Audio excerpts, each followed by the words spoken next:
பெற்ற நீரிழிவு நோய் மருத்துவர் வி மோகனுக்கு லக்ஷ்மிபத் சிங்கானியா விருதை குடியரசுத் தலைவர் திரௌபதி முர்மு வழங்கினார்.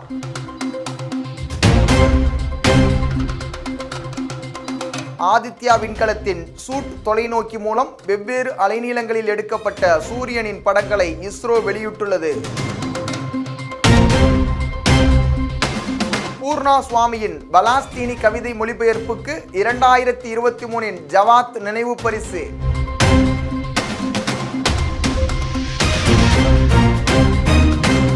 தெலுங்கானா சட்டமன்றத்தின் தற்காலிக சபாநாயகராக AIMIM கட்சியின் அக்பருதீன் ஓவைசி நியமனம்.